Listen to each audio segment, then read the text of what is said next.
Right now, somewhere in your industry, a competitor with a healthier team is quietly compounding an advantage over you, not through a better product, not through a bigger budget, through the way their teams operate.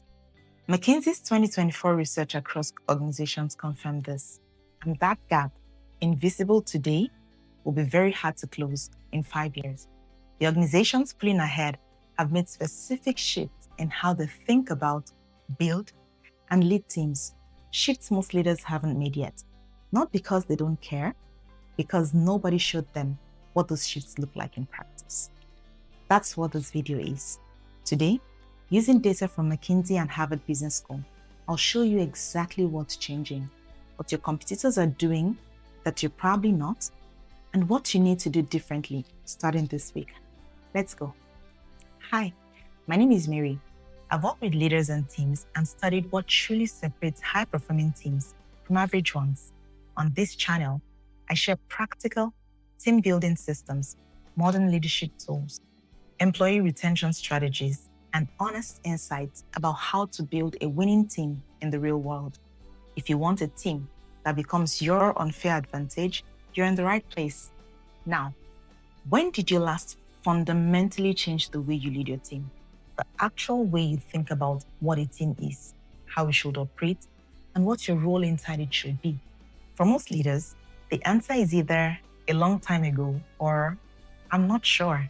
And that's a problem, because the world in which most current leaders were trained to manage teams no longer exists. Team compositions, pace of work, the nature of expertise, the expectations of the people in those teams, all of it have shifted dramatically. And the playbook most leaders are still running was written for a world that's long gone. McKinsey and Harvard Business School both published 2024 findings pointing to the same conclusion from different angles. The way teams work has fundamentally changed, but the way most leaders lead them has not. That gap is one of the most expensive, unaddressed problems in most organizations today. Here are the 4 shifts creating the gap and what to do about each one. Shift 1, the 3 new types of teams. McKinsey identified something most leaders have never been explicitly taught, and it explains why so many feel like they're doing everything right and still getting inconsistent results. Teams used to be these static, predictable groups of people who sit together, report to one boss, and follow a linear workflow. But that model is dead. McKinsey now identifies 3 distinct team types dominating modern organizations. Each requires a fundamentally different approach. 1. Cycling teams. These are teams where members are constantly rotating in and out. One week you're working with Tara and Philip. Next week, it's Miguel and Gabby. The team composition is fluid, always changing based on projects, skills needed, or availability. If you're managing a cycling team with the same leadership style you would use for a traditional team, you're going to fail.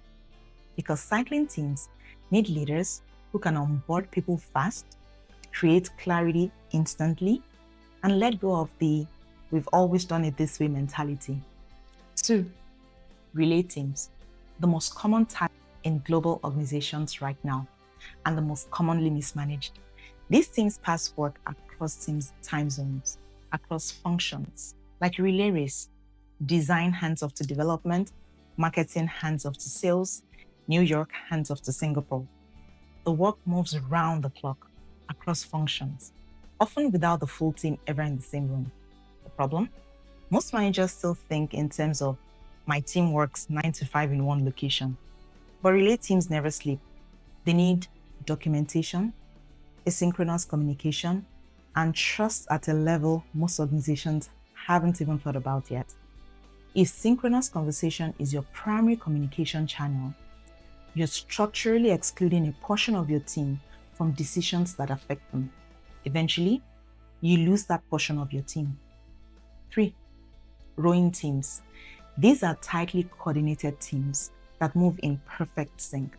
Think product launches, crisis management, high-stake projects. Rowing teams need leaders who can create rhythm, alignment, and real-time decision-making, not bureaucracy. not endless meetings, just clarity and speed. Here's the problem. Most leaders are trying to manage all three types of teams the same way, and it's not working because it can't. Shift 2.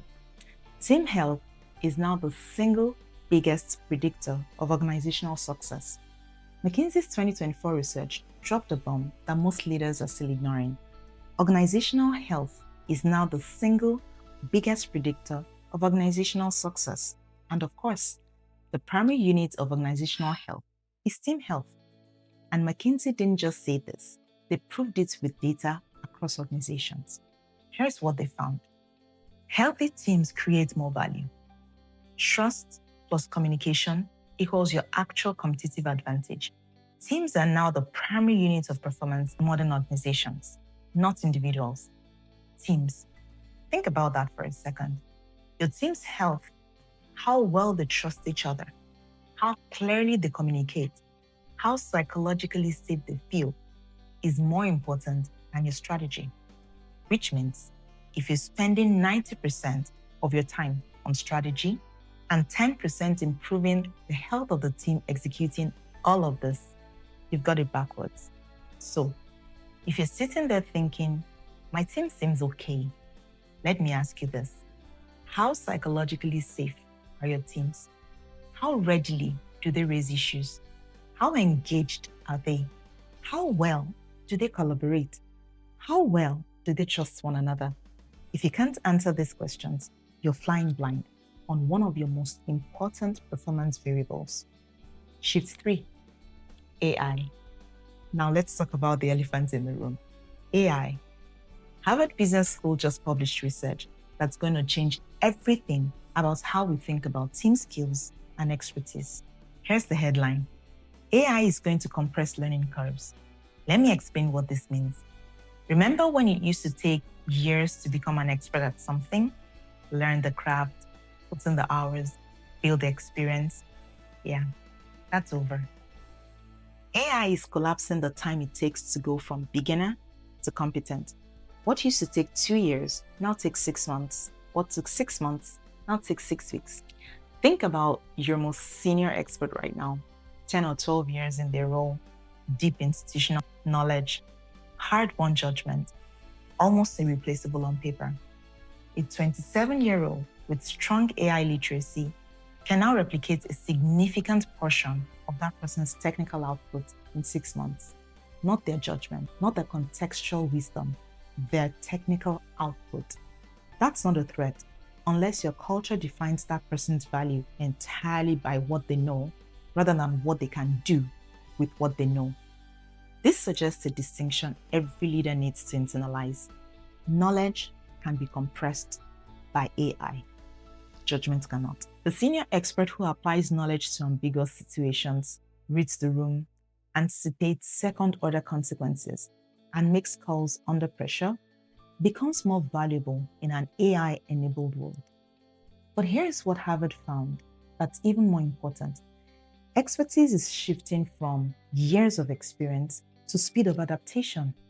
So, demand is shifting from just ability to agility. The future doesn't belong to people who know the most.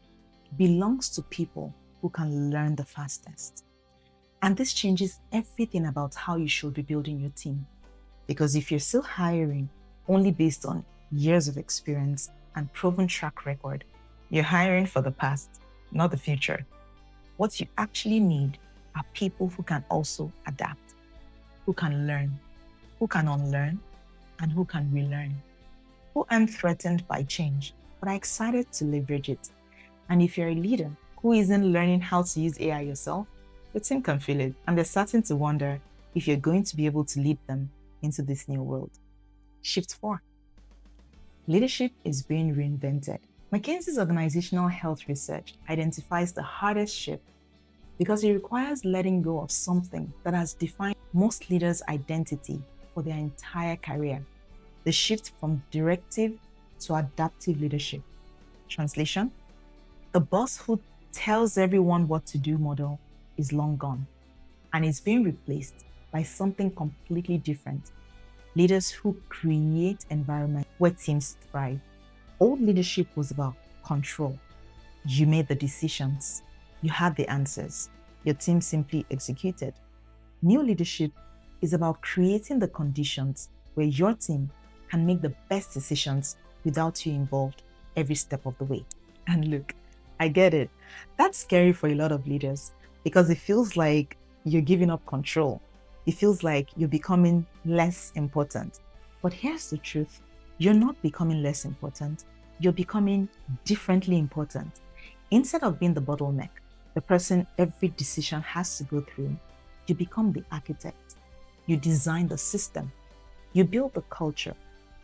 You create the psychological safety that lets your team move fast without you. And that's actually harder than being a command and control leader. But it's also more powerful because organizations that prioritize AI adoption, digital readiness, and adaptive leadership are the ones preparing for the future. Everyone else, they're preparing for a past that no longer exists. So, what do you actually do with all of this information? Here are 5 things you need to start doing today. Number 1, build adaptive, AI-ready teams, not just skilled teams. Learning teams. Hire for curiosity and adaptability, not just experience. 2, prioritize team health like revenue because it does drive revenue. Start measuring psychological safety, trust, communication. Track it. 3, redesign rules for speed and autonomy. Less micromanaging, more trust. Give your team the tools and the context they need and get out of their way. 4, train leaders to coach, not command. The future belongs to emotionally intelligent leaders who can create environments, not bosses who control the process. 5, build systems for continuous learning. Weekly micro-learning beats annual training every single time. Make learning a continuous habit, not a yearly event. These aren't optional. Here's the reality. Teams are changing faster than ever. AI is rewriting the rules. Work is becoming more fluid. Leadership is being reinvented. And the organizations that thrive are the ones whose strategy is to adapt quickly. The ones that build teams for the future, not the past. So here's my question for you. Are you going to wait for the future to force you to change? Or are you going to build for it now? Because the teams that win the next decade, they're being built today. Don't let yours be left behind. If this video helped you see your teams differently, hit the like button, subscribe, and drop a comment telling me which of these 4 shifts hit you the hardest. I read every single one, and I'll see you in the next video.